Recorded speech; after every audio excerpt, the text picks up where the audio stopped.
3 दिवसापूर्वी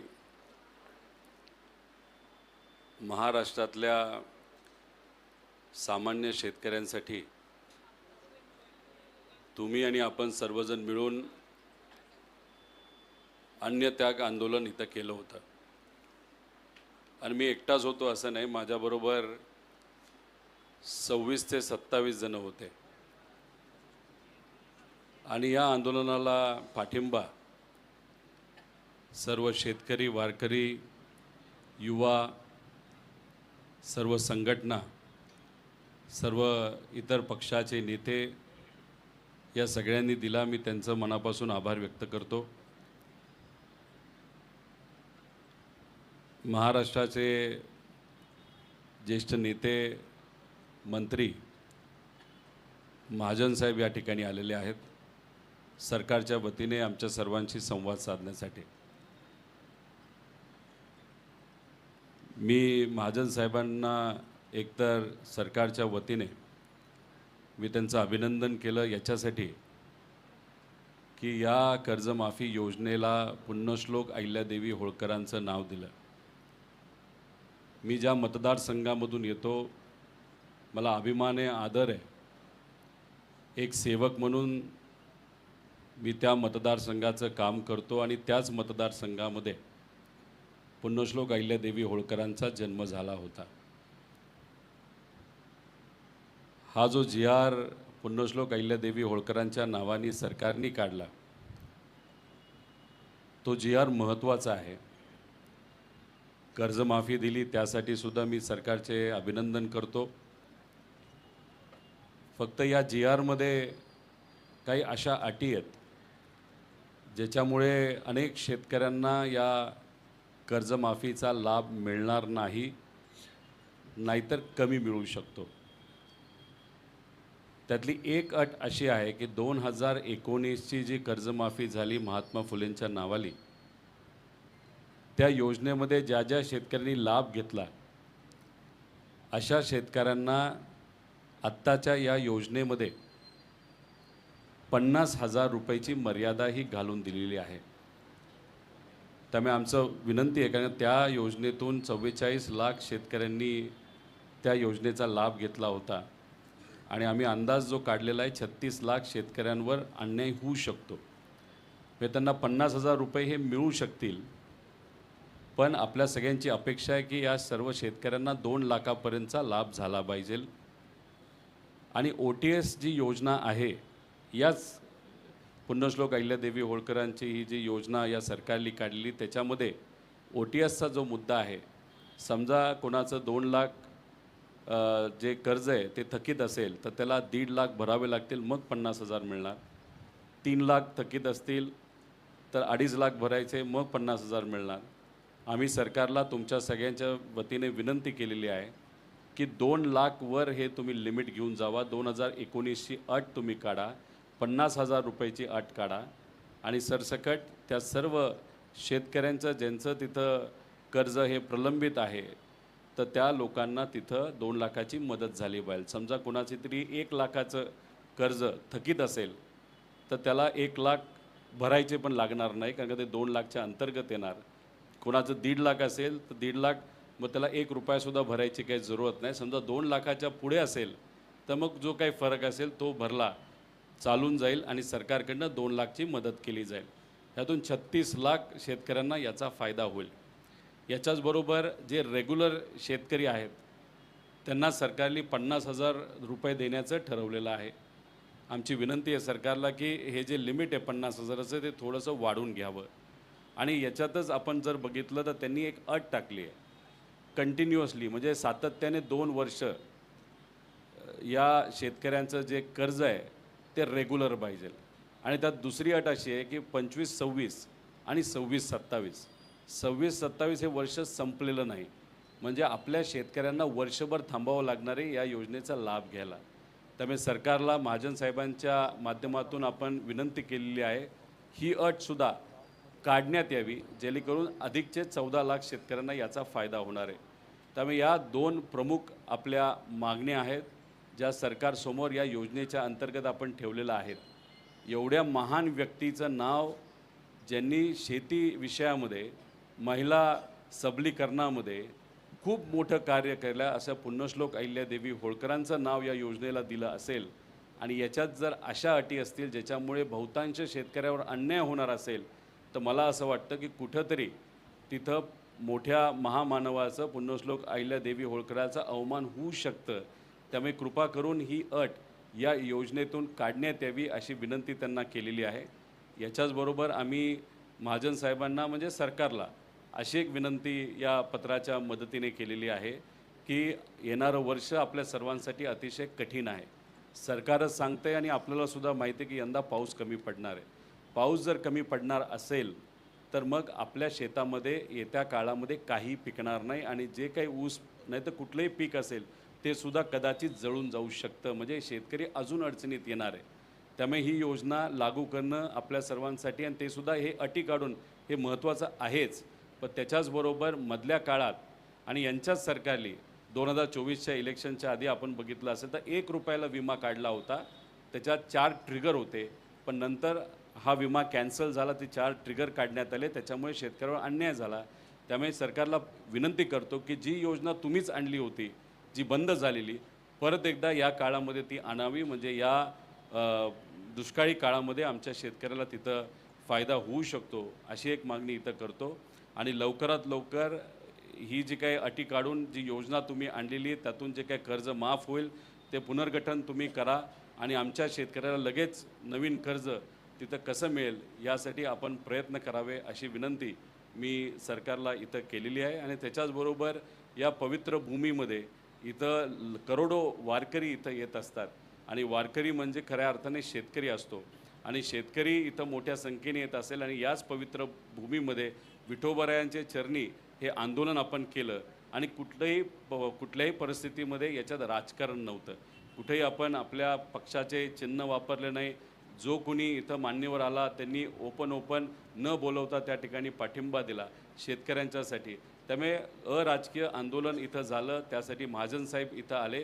त्यामुळे मला विश्वास आहे या पवित्र भूमीमध्ये हे आंदोलन होत असल्यामुळे या अन्यायकारक अटी या येत्या काळामध्ये सरकार हे नक्कीच त्या ठिकाणी काढेल. कारण का आपल्या सर्वांनाच माहिती आहे की पुढच्या महिन्यामध्ये इथं मोठ्या प्रमाणात वारी आणि सगळेच लोक वारी इथं मोठ्या प्रमाणात लोक येतील. मुख्यमंत्री साहेबांनासुद्धा इथं पहिली पूजा करण्यासाठी यावं लागतं, दरवर्षी यावं लागतं आणि त्या आषाढीच्या दिवशी.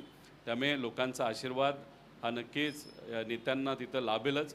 त्यामुळे मी विनंती करतो आपल्या सर्वांच्या वतीने हे पत्र त्यांनी स्वीकारावं आणि याच्यातच त्यांनी तिथं त्यांचं मनोगतसुद्धा व्यक्त व्हावं.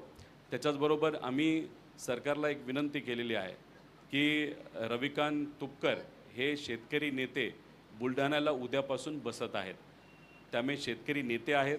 त्यामुळे सरकारला विनंती करतो, आमच्याकडे यायला तुम्हाला 3 दिवस लागले.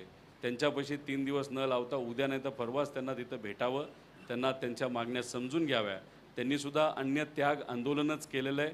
म्हणजे आम्ही जो विषय घेतला तोच त्यांनी विषय घेतलेला आहे. त्यामुळे संवेदनशील भूमिकेतून त्यांचाही मुद्दा समजून घेऊन त्यांनाही तिथं न्याय मिळावं, म्हणजे शेतकऱ्यांना न्याय मिळावा अशी आम्ही विनंती करतो. आणि अजून एक जे आम्ही आत्ता चर्चा करत होतो, येण्यापूर्वीसुद्धा महाजन साहेबांची आमची चर्चा झाली होती. साहेबांचं मत आलं की सरकार पॉझिटिव्ह आहे, सरकार शेतकऱ्याला न्याय देण्याचा विचार करत आहे आणि नक्कीच हे ज्या काही अटी आहेत त्या अटीमध्ये आपल्याला काय करता येईल हे कमिटीकडे आपल्याला जावं लागेल. आणि मग फोनवर ही चर्चा झाल्यानंतर आज ते इथं आले, आत्ता इथं आले आणि आत्ता त्यांनी तीच गोष्ट सांगितली. माझ्यासमोर तुमच्यासमोर मुख्यमंत्री साहेबांशीसुद्धा त्यांचं संभाषण झालेलं आहे. ते काय झालं हे स्वतः त्या ठिकाणी आपल्या सर्वांना सांगतील. पण आम्ही त्यांना विनंती एवढीच केलेली आहे की जेव्हा केव्हा मुख्यमंत्री साहेब या विषयाच्या बाबतीत आणि पॉझिटिव्हली सकारात्मक शेतकऱ्याच्या बाजूली आमच्या ज्या मागण्या त्या मान्य करून निर्णय घेण्यासाठी जी काही समिती आपल्याला करावी लागेल, समितीपेक्षा जे काही तिथं शिष्टमंडळ हे असेल त्याच्यामध्ये आम्ही शेतकऱ्याची मुलं असलो तरी आमच्यापेक्षा असे अनेक लोक आहेत जे अनुभवी शेतकरी विषयाच्या बाबतीत. त्यात राजू शेट्टी साहेब जे इथं आले होते, त्याच्याबरोबर अजित नवले साहेब इथं येऊन गेले होते, रविकांतजी तुपकर उद्या आंदोलन करत आहेत, जयंतजी पाटील शेकापचे ते इथं येऊन गेले, शशिकांतजी शिंदे साहेब असतील, व तसंच हर्षवर्धन सपकाळ जे उद्या इथं आपल्याला भेटण्यासाठी येणार आहेत, अशा सर्व नेत्यांना घेऊन आम्ही मुख्यमंत्री साहेबांच्या वेळेनुसार आमच्या या शेतकऱ्यांच्या वतीने या सगळ्या मागण्या तिथं आम्ही मांडणार आहोत, ती विनंती करणार आहोत आणि ह्या सगळ्या गोष्टी आम्ही महाजन साहेबांसमोर इथं मांडलेल्या आहेत, बोललेल्या आहेत. ते आपल्या सर्वांना इथं नक्कीच संबोधित करतील. फक्त महाजन साहेबांना एकच खंत व्यक्त करायची आहे की आम्ही इथं शेतकऱ्याचं आंदोलन करत असताना बऱ्याच नेत्यांनी आमच्याबद्दल काय बरंच काय बोलून गेले. म्हणजे सोन्याचा चमचा. माझं म्हणणं आहे की कुठल्या परिवारामध्ये जन्मायचं हे कोणाच्याच हातात नसतं. ज्या परिवारामध्ये मी जन्मलो त्याचा अभिमान हा मला आहेच. पण विषय एवढाच आहे की ठीक आहे, सोन्याचा चमचा घेऊन मी जन्मलो असलो, खरी गोष्ट सांगायला गेलो तर माझं काय संघर्ष आहे हा वेगळाच आहे. पण सोन्याचा चमचा घेऊन जन्मलो असलो तरी आत्ता भूमिका म्हणजे घरी सगळं नीट असताना सामान्य लोकांसाठी प्रामाणिकपणे भूमिका घेणं पण तितकंच महत्त्वाचं असतं आणि ती भूमिका घेणं हे संतांनी आम्हाला सांगितलेलं आहे. भगवान गौतम बुद्धांनी सांगितलेलं आहे, शिवशाहू फुले आंबेडकरांच्या विचारांनी सांगितलेलं आहे आणि त्याच अनुषंगाने एका मोठ्या परिवारातला असलो तरी सामान्य शेतकऱ्यांसाठी एक आंदोलन इथं आम्ही प्रामाणिकपणे करत होतो आणि तेच आंदोलन इथं केलं आणि आमचा आवाज हा तुमच्यापर्यंत त्या ठिकाणी पोचला असेलच आणि कदाचित राजकीय दृष्टिकोनातून या आंदोलनाकडे बघितलं असल्यामुळे तुम्हीसुद्धा आमच्याबद्दल काहीतरी बोलला असावात.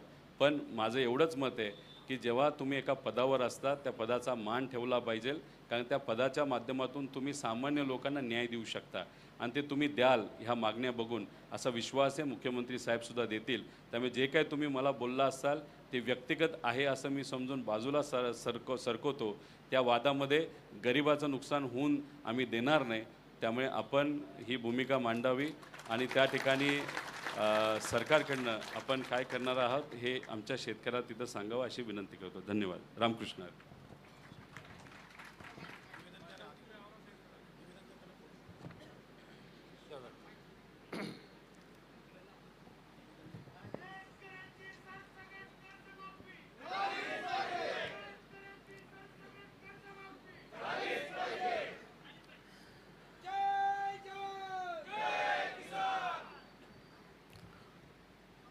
उपस्थित आमदार, माजी आमदार, सर्व पदाधिकारी, बंधू आणि भगिनींनो, माननीय आमदार रोहित पवार हे गेल्या 3 दिवसापासून या ठिकाणी अन्नत्याग करून उपोषणाला बसलेले आहेत. खरं म्हणजे मी दादांचं माझं सकाळी बोलणं झालं, मला फोन आला आणि त्यानंतर मी दादांना विचारलं की दादा तुम्हाला हा सल्ला कोणी दिला, कारण मी कापसासाठी 11 दिवस उपोषणाला बसलेलो होतो जळगावला. आपल्याला कल्पना असेल ते 10-10 हजार लोक सकाळ संध्याकाळ राहतात, झोपायलासुद्धा तिथे झोपायचे लोक. त्यावेळेला तो इतका गहन प्रश्न होता की कापसाला 6,000 रुपये भाव द्या म्हणून मी उपोषण केलं. खूप गर्दी असायची. देवकरप्पा आपल्या मंत्रिमंडळामध्ये होते, जळगावचेच होते. त्यांचं घर 500 फुटावरच होतं जिथे मी उपोषणाला बसलो. ते रोज ये जा करायचे पण माझ्याकडे बघतही नव्हते.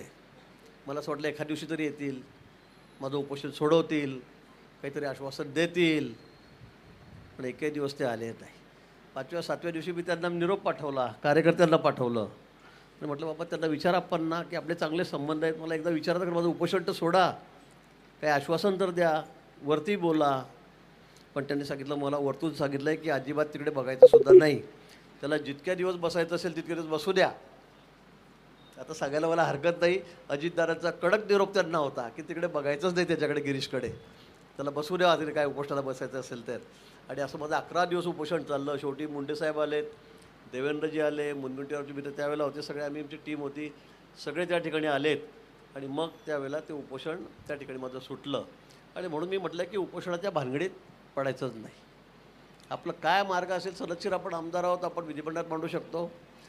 कर्जमाफी झाल्यानंतर खरं म्हणजे मी दादांना म्हटलं की तुम्ही एक पत्र द्यायचं नसेल मुख्यमंत्री महोदयांना लगेच 2-4 दिवसामध्ये की साहेब मला वेळ द्या, हे जरा थोडंसं मला चुकीचं वाटतं आहे, माझ्या काही याच्यामध्ये सूचना आहे.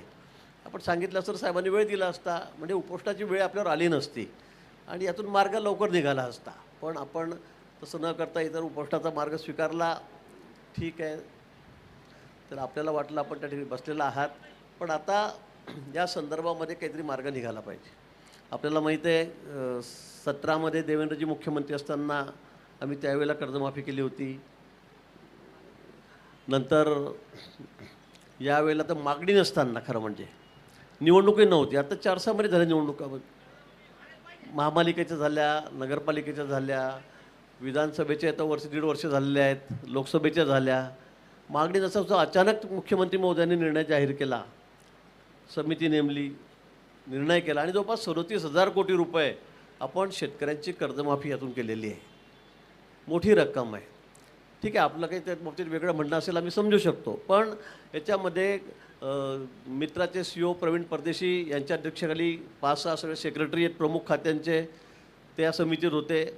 त्या समितीने 2 महिने अभ्यास केला आणि त्यातून सगळे हे निकष लावून ही सगळी कर्जमाफी या ठिकाणी केलेली आहे. आणि हा आकडा जवळपास 37,000 कोटी रुपयापर्यंत येतो आहे. 37,000 रुपयापर्यंत, 37,000 कोटीपर्यंत. आणि मग हा निर्णय या ठिकाणी झालेला आहे. पण दादांना असं वाटतं की यात सुधारणा झाली पाहिजे. मुख्यमंत्री महोदयांनाही सकाळी कानावर टाकला. आपण म्हटलं आपल्या मागण्या काय, मग मला ते नेमके त्या सांगा. त्या आल्यावर मी मुख्यमंत्री महोदयांशी त्या ठिकाणी बोललो. म्हणजे ठीक आहे, या बाबतीमध्ये समिती आहे, त्यांच्यापुढे त्यांनी लेखी स्वरूपात जर दिलं तर चर्चा होऊ शकते, सकारात्मक निर्णय होऊ शकतो. पण त्या ठिकाणी आपल्याला चर्चा करावी लागेल, आपल्याला बसावं लागेल. इथे बसून असा तडकाफडकी निर्णय होणार नाही की झालं दिलं, असं होणार नाही. शासन आपल्याला कल्पना आहे अतिशय सकारात्मक आहे शेतकऱ्यांच्या बाबतीमध्ये. ज्या ज्या वेळेला नैसर्गिक काही क्लायमेटी आल्यात, आपत्ती आल्यात, त्यावेळेला प्रत्येक वेळेला मग कांदा उत्पादक शेतकरी असो, ते द्राक्ष बागायतदार असो, का त्या ठिकाणी केळी उत्पादक असो, का ऊसावाले, सगळ्यांना शासन या ठिकाणी मदत करतं आहे. आता अवेळी पाऊस पडतो आहे, अवेळी गारपीट पडते आहे, अवेळी वादळ सुटतं आहे, निसर्गाचं सगळं चित्र बदललेलं आहे. आणि त्यामुळे नुकसानही खूप मोठं आहे. अतिवृष्टी अशी होते की सगळे शेताचे शेतं वाहून गेलेत. त्यावेळेला सुद्धा शासनाने कुठे याकरता हात घेतलेला नाही. सरळ हाताने मदत कधी नव्हती इतक्या वर्षात, तेवढी आम्ही या ठिकाणी केलेली आहे. पण आता शेतकरी अडचणीत आहे, ही वस्तुस्थिती आहे आणि म्हणून शासनानेही हा निर्णय घेतलेला आहे. पण या उपरही आपल्याला असं वाटत असेल की यात काही सुधारणा झाली पाहिजे की त्यामुळे शेतकऱ्याचा अधिक फायदा होईल, तर या बाबतीत मला असं वाटतं की आपण मुंबईला यावं. 22 पासून अधिवेशन आहे. आपल्या म्हणण्याप्रमाणे मी सांगेल की आपण अधिवेशनाच्या आधी या ठिकाणी बैठक घेऊ. त्या जे CEO आहेत मित्राचे प्रवीण परदेशी त्यांना बोलवू, सेक्रेटरी आहेत सगळे, त्यातले जे सदस्य आहेत मेंबर त्यांना आपण त्या ठिकाणी बोलवू, आपण त्याच्याशी चर्चा करू. आपली त्याची भूमिका समजून सांगा. CM साहेब आहे, CM साहेबांनी सांगितलं आहे मला 22 तारखेच्या आत या ठिकाणी आपण बैठक घेऊ आणि याच्यावर काय असेल, जे योग्य असेल तो तोडगा निश्चित याच्यामध्ये काढू, सकारात्मक निर्णय या ठिकाणी करू, असं CM साहेबही मला म्हणलेले आहेत. आपण पटवून द्या की असं केल्याने असं होईल, तसं केल्याने तसं होईल, कारण हे खूप चर्चा करून हा निर्णय झालेला आहे. पण तरीही आपल्याला वाटत असेल तर मला वाटतं आपण 22च्या आधी अधिवेशन सुरू होणार आहे, तर 22च्या आधी आपण याच्यामध्ये बसून या ठिकाणी चर्चा करू. शेवटी CM साहेब जो निर्णय घेतील तो आपल्या सगळ्यांना मान्य असेल आणि यातून मला वाटतं मार्ग निघेल. उपोषणाला बसून अजून 5 दिवस बसले, 7 दिवस बसले, 8 दिवस बसले, असा मार्ग निघणार नाही. तब्येतीला आपण जपलं पाहिजे, कारण आपल्याला माहिती आहे उपोषण करून काय काय त्याचे परिणाम होतात ते मी भोगलेले आहे. त्यामुळे मलाही वाटतं की आता आपण फार जास्त वेळ या ठिकाणी न बसता आपण आज उपोषण सोडावं. आपल्यासमोरच मी या ठिकाणी चर्चाही केलेली आहे आणि त्यामुळे 22 तारखेच्या त्या संदर्भामध्ये आपण एक सविस्तर बैठक घेऊ आणि त्यामध्ये काय असेल तो योग्य निर्णय करू. आणि म्हणून माझी आपल्याला या निमित्ताने विनंती आहे की आपण आता उपोषण सोडावं. आता मी जसं सुरुवातच केली होती, कर्जमाफी जाहीर झाली, त्या सरकारचं आम्ही अभिनंदनच करतो. आकडा 36-37 हजार जो आहे कोटी, तोही योग्यच आहे. फक्त या 2 अटी असल्यामुळे खरी कर्जमाफी ही कुठेतरी 13,000 कोटीपर्यंत जाऊ शकते. त्यामुळे या 2 अटी काढल्या तर 37,000 कोटी रुपये जे सरकारने मान्य केलेलं आहे की द्यायचं आहे, त्याच्यामध्ये आपल्या सर्व शेतकऱ्यांना न्याय मिळू शकतो, अशी आमची भूमिका आहे. मला फक्त सगळ्या शेतकरी बांधवांना एवढंच विचारायचं आहे खरं, कारण का तुम्ही आणि माझे सगळे माझ्याबरोबर बसलेले जे सर्व इथे असणारे आंदोलन करणारे 26-27 जण आहेत, की बघा हे आंदोलन कुठे राजकीय नव्हतं. इथं आपण शेतकऱ्यासाठी बसलो होतो आणि शेवटी निर्णय हा सरकारकडे असतो. मुख्यमंत्री साहेबांशी आत्ता पण बोलणं झालं, काल कृषी मंत्री साहेब 2दा बोलले महाजन साहेब सकाळी बोलले, आत्ता आपल्यासमोर तुमच्या माझ्यासमोर मुख्यमंत्री साहेबांचं बोलणं झालं आहे. राजकीय दृष्टिकोनातून याला अजून ओढायचं असेल तर कदाचित काही राजकीय विश्लेषक आम्हाला सांगतील की चला अजून ओढा, पण मला असं वाटतं की याच्यात जर फाटलं तर शेतकऱ्याचं नुकसान होईल. त्यामुळे आत्ता जर सरकारकडनं अशी भूमिका असेल म्हणजे अधिवेशनच्या आधी, कारण तुम्हालाही माहिती आहे अधिवेशनमध्ये आम्ही काही गप्प बसत नसतो आणि अधिवेशन झालं तरी गप्प बसणार नाही. शेवटी आषाढीला इथं सर्व मोठ्या नेत्यांना या पवित्र भूमीमध्ये यावंच लागते, हे त्यांनाही आणि आपल्या सगळ्यांना माहिती आहे. त्यामुळे शेतकऱ्यावर अन्याय करून तसं कुणीच सेफ राहू शकत नाही, सुखरूप राहू शकत नाही. राजकीय दृष्टिकोनातून हे सगळ्यांनाच माहिती आहे. त्यामुळे मी आपल्या सर्वांना विचारतो की जर मुख्यमंत्री साहेब म्हणत असतील अधिवेशनाच्या आधी आपण बसूया, चर्चा करूया, जे कोणी आपल्या कमिटीमध्ये नाहीतर आपल्या बरोबर चर्चेसाठी येणार आहेत त्यांच्याबरोबर आम्ही चर्चा करू. परदेशी साहेब जे त्या कमिटीचे प्रमुख आहे, ज्यांनी हा निर्णय घेतला आहे GRचा, ते तिथं असतील, सेक्रेटरी तिथं असतील आणि हे अधिवेशनच्या आधी होतं आहे. मग मला असं वाटतं की नक्कीच याच्यातून काहीतरी नाही म्हणजे आम्ही तिथं भांडणारच आहे की हे दोन्ही अटी तिथं काढल्याच गेल्या पाहिजे. आणि तुम्हाला माहिती आहे आम्ही भांडायला लागलो तर रस्त्यावरसुद्धा भांडतो आणि अधिवेशनामध्ये सुद्धा भांडतो. मग सरकारने हे जे प्रपोजल दिलेलं आहे आता 30 तारखेपर्यंत ते कर्जमाफी इम्प्लिमेंट करणार आहे, म्हणजे ते लागू करणार आहेत, कारवाई होणार आहे.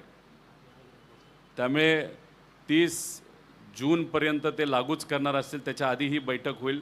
त्यामुळे हे जे काही बदल आहेत आपलं 30 जूनच्या आधी तिथं आपल्याला बदल करता येतील आणि 22च्या आधीच आपली बैठक होणार आहे. त्यामुळे सरकारला आग्रह करतो की काही झालं तरी तुम्ही आमच्या मागण्या मान्य करा, शेतकऱ्याच्या वतीने आम्ही विनंती करतो आहे. आणि मी इथं असणाऱ्या सर्व शेतकऱ्यांना आणि आंदोलनकर्त्यांना विनंती करतो, नाही तर मी त्यांना विचारतो की जर सरकार या बाबतीत मीटिंग घ्यायला तयार असेल आणि अजून थोडासा वेळ आपल्याकडे असेल तर मग आपण चर्चेला मुख्यमंत्री साहेबांकडे जायचं का? आणि जात असताना तुम्ही जर यादी बघितली असेल याच्यामध्ये आपण राजू शेट्टी साहेबांना सुद्धा विनंती करणार आहे, त्याच्यामध्ये आपण अजित नवले साहेबांना सुद्धा विनंती करणार आहे, शशिकांत शिंदे साहेब असतील, हर्षवर्धन सपकाळ साहेब असतील, शिवसेनेचे कुणीतरी नेते असतील, आपण तापकीर साहेबांना सुद्धा तिथं तुपकर साहेबांना सुद्धा विनंती तिथं करणार आहोत, चटाप साहेबांना सुद्धा विनंती करणार आहोत. म्हणजे हे काही आपण फक्त एका पक्षाचे लोकांना घेऊन जात नाही, जे लोक इथं आले त्यांनी पाठिंबा दिला त्यांनासुद्धा आपण आणि जयंत पाटील शेकाप यांनासुद्धा आपण विनंती करणार आहोत. महादेव जानकर साहेब स्वतः इथं आले, ते सुद्धा या कमिटीमध्ये असतील आमच्याबरोबर आणि साहेब नक्कीच ते मान्य करतील, कारण शेतकरी नेते हे सगळे. आणि मग आम्ही जाऊन चर्चा करू आणि मग आपण अधिवेशनाच्या 1 दिवस 2 दिवस आधी जेव्हा केव्हा वेळ मुख्यमंत्री साहेब देतील चर्चा होईल. त्यामुळे हे सर्व शेतकरी नेते आणि त्यात आमच्यासारखा एक कार्यकर्तासुद्धा तिथं असेल. मग ती काय चर्चा होती, चर्चा झाल्या तुमच्यासमोर आम्ही मीडियाच्या समोर येऊन तिथं सांगू, चालेल का?